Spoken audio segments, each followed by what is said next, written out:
Yeah, well, we're that close to the ground. It's serious. It was really DC-3. Anyway, I would walk up to people, and at the age of 3, I'd walk up to somebody, an adult, and say, "Hi." "Hi. What are you into? What do you do? What do you do for a living? Where do you come from? What was your mom like? What was your dad like?" I said, "Are you a midget?" Because they did this seriously. Honest, they thought I was a midget. My grandmother made a tuxedo for me, and based on a top hat. My grandpa got a top hat off of a friend of ours, a friend of our family, who was a midget performer. And so he had a top hat. So he got the top hat. So my grandmother made the rest of it. She was a fabulous seamstress. So she made the tuxedo for me for a 3-year-old kid. You're going to outgrow this in 1 month, you realize, at 3 years old. So they dressed me in it, and they brought me to Manny Wolf's, which was a very, very famous restaurant just about half a block from our place. And Manny was a very good friend of the family. And we went in. It was a dinner house in New York. We went in there, and there was this is 1944, and the menu, the wine list, the menu was different, but the menu was the menu. But the wine list was contained in a leather binder. Have you ever seen that? It's handmade and all that kind of thing, hand lettered, and they had like 3 of them total. You understand? Because the wine steward would come with the thing and present it. Do you know what I'm saying at all? It was only one person presented the wine. Nobody. That's no third, no second person. The wine steward.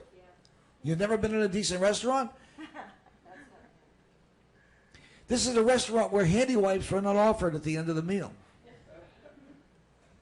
You've never been in that? Okay. So no shirt, no shoes, no service. This is applied to most of your family. Keeps most of my family out. So yeah, it's a very fancy place. So they bring the wine thing. So my mother had this very cockamamie wild idea. She asks Bruce, who was the maitre, she says, "Can I borrow," the wine steward. She says, "Bruce, can I borrow the wine list?" He says, "I have an extra copy. I'll give it." So he gives her an extra copy of the wine list. She brings it home with us, just half a block away. And for a week, she coaches me on the wine list. You point here, and this is what you say. You point here, because I was at the verge of reading, but I wasn't reading, Cordon Bleu, on the menu, and here I have this Chateau Rothschild. So she's coaching me on this, and she did speak French, very good French, and Parisian French. So she's teaching me how to say these things en français, and so I am ordering en français the thing. So we go in, and she slips the wine list back to Bruce. And Manny is there, and Manny jokingly says to me, "Would you like to choose a wine?" And I said, "Of course, Manny, I would love to." And he brings Bruce over, and Bruce is in on the thing, right? But Manny is not. And so I look at the Chateau Rothschild. Can you tell me the vineyard? The exact, is this North Vineyard? No. Bon. Let's see. Je voudrais Beaujolais. Non. Cabernet Sauvignon. The 39, I think, would be nice. And so I go through this, and he is just, what? So he's got me going from table to table, ordering wine for the people, and they were convinced it was a midget.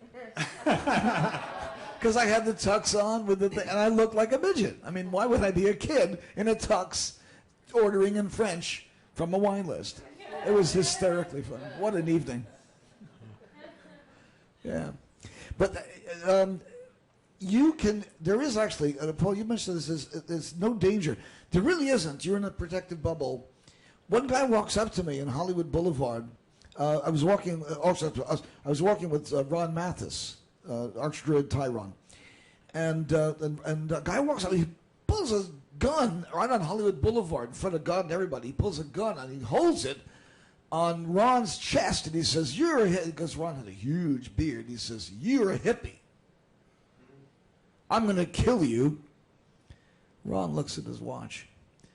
And he says, I have an appointment in 15 minutes. Make up your mind. If you're going to do it, do it. If you're not going to do it, I need to get out of here. I've got some things to do. I'm a busy person around here. Excuse me. And he walks away. And the guy says, what did I say wrong? And then he realizes what's going on. He ran, But, So you're under a protective bubble. You really are. And you're under a work protection that is just nonstop. You know that you've had some close calls recently. Close calls recently that you should have died. You didn't. Count yourself lucky, but your life is now not your own. It belongs to the work. It's fair enough. You get your life back, but not for you. Yeah, you know who I'm talking to. Okay, so, yeah. So just watch yourself, okay? Anyway, no, these things are things that give you a hint. It should give you more than a hint that something is watching over you. Something or someone is watching over you. You have help out there. You need to earn that help, though, by doing something, actually taking some kind of substantive action. This is what Paul's talking about to you, is actually take the cards and put them in your pocket. Don't promise any more than that. But do get some cards and put them in your pocket and walk out the door. If you're going to sit on your ass in front of a computer for the rest of your life and never do anything else but that, well, let me put it this way. It's really hard to win at poker or blackjack or craps or roulette. It's hard to win. It's hard enough to win, right? Hard to win. It's even harder to win if you don't make a bet at all. Okay? Now, people who have been trained, either Catholic, Jewish, those are kind of tough ones because there's a lot of blame, a lot of guilt things going on there, but those are very hard. In the United States, particularly, and in Canada, North America in general, there's a lot of guilt things going on that people control each other with guilt stuff and with things like keeping people off balance and keeping people unconfident, for instance, crashing somebody's self-esteem. Men have a way of controlling women by smashing their self-esteem, and maybe it's like kind of putting a big weight around the ankle. You know what I'm saying? That's what they actually used to do, is put a big weight. I have one of those in my collection. A huge ankle weight. Weighs 20 pounds. You can barely walk. You're like a prisoner. You are a prisoner. And self-esteem is one way that women can be kept, low self-esteem is a way that women can be kept off base, off balance, and therefore vulnerable to control. So in case, guys, you're getting interested in that idea, there's ways you can be controlled too. Yes, mostly through your weenie, but generally, because it has a mind of its own, doesn't it, boys? Yeah.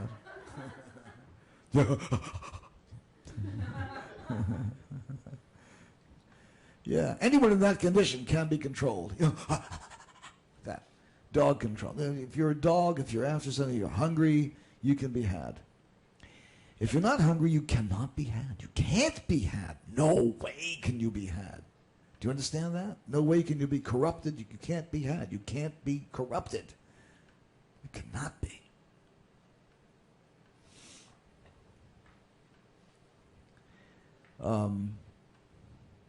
Much as you might like to be, Well, my dad always talked about that. He said, for years, he said, been trying to sell out. He couldn't find a buyer. So, let's see. Well, that's a big subject. Greeting cards, and you think, well, it's not going to be, but isn't it exciting, huh? Yes. Yes. Yeah.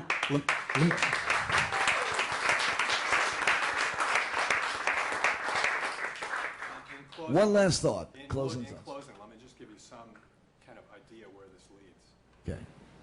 You're out asking, just in the example of asking people the time. You get to the point where people... The light? Okay. Yeah, it's going now. Go ahead. It's okay. You're asking people, what time is it? You get to the point where people tell you the time and they say thank you. when that starts happening, you know you're doing something good. And you know why they're saying thank you, too. Because you're actually giving them something. And What is it you're giving? you're giving them a little juice. You're saying, you know, can you tell me what time it is? You know, you're making their day just by asking them what time it is, and you can do that. Yeah. And people will say thank you for it. And they don't know why they're saying thank you, or maybe they do, but it's a completely non sequitur. You know? Yeah. I actually can tell you why that works if you want to know. Yeah. Yeah? Yeah. You walk up to somebody and you say, you're asleep. You are in sleep. You are actually asleep. And they look at you like you're crazy, and they say, no, I'm not. Because you have called their attention to this sleep, and they've woken for just a moment. They wake up, and they say, no, I'm not asleep. Then they fall asleep again. When you say, what time is it, with the right intention behind it, you put them in the waking state for just a moment because they don't expect it. They're not really ready for it yet. So they're not defending against the waking state. They normally would. So they'll answer you in the waking state, and that's why they thank you. Uh-huh. Yeah, that makes sense. That makes sense. Along the same lines, I was once in the ICU. I was looking at this little old lady. What's an ICU? Intensive care unit. In the hospital. I was talking to this little old lady. There was a cardiac monitor right there. And as I'm talking to her, she flatlines. She goes into fibrillation. So she loses her rhythm. She goes into fibrillation. She loses consciousness. So, as I was trained to do, I took my fist, she's a real frail looking old lady, took my fist, and I picked it up, and I hit her right on the chest, right over the heart, pretty hard. It's called a cardiac thump. She immediately came out of VFib, ventricular fibrillation, back into a sinus rhythm. She opened her eyes, and she said, thank you. And somehow that seemed a little related. Yeah, it's kind of like what happened to me when, to us, we were at a restaurant and somebody started choking. And somebody screamed for a doctor to help out. And there wasn't a doctor in the place, so I quickly came over there. And, of course, I did the Heimlich maneuver. It's obvious because he's choking. And it was quite clear. Anyway, he came out of it, and he did fine. And he said, how much do I owe you? And I said, I'm not a doctor. And I said, but actually, I would settle for half of what you thought of when you were choking. Yes.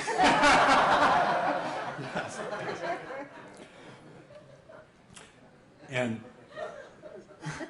outselling cards, picture this, outselling cards, a couple people outselling cards together. You're laughing together like 13-year-olds, totally having fun, having a blast, totally unconcerned about anything, wandering among the people. You can see how people are going to react. You look at that person, you can see. If I walk up to that person and I say this way and position this way, they're going to respond that way. They do. You just walk through it. You can see what's going to happen beforehand. You take people through the card sales, they're totally happy. You just go from one person to another. No resistance, total fun, just an absolute blast. I've been up in that space a few times, and it's a good place to be. Somebody asked me what the point is, what they're trying to accomplish, what they're trying to do on a day-to-day basis. And basically, it's how you spend every single hour of your day. How you're spending your time really makes a difference. If you're not spending your time the way that you really want to spend it, that really is productive for your work interests, for your plan, you need to do something to make a change, because you shouldn't accept that. It's not something that should be acceptable to you, to live differently hour by hour from the way that you want to be living. Do you understand what I'm saying? You just look at, what am I doing right now? Do I want to do that? Where would I rather be elsewhere? And we went to school, and it's one of these beautiful, lazy April, May, June days, and you're looking out there, and it's so balmy and beautiful, and you're sitting in this classroom learning something you don't really want to learn. You're sitting around with people you don't really want to be with, and you're listening to a teacher you don't really want to hear, and so on, so on, so on. And you'd just as soon be out in the meadow, jumping around, or just kind of lazing back, or just watching the clouds go overhead, whatever it might be. Like that. You want to be elsewhere. And in this work, the only way you really can be productive with it is to want to be where you are doing what you're doing. It is so important.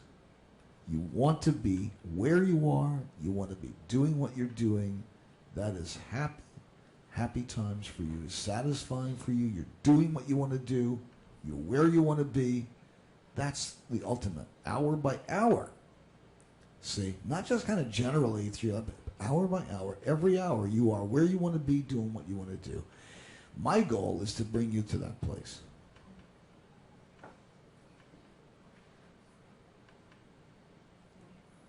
Hey, it's 9:30. You know what that means? I don't either. What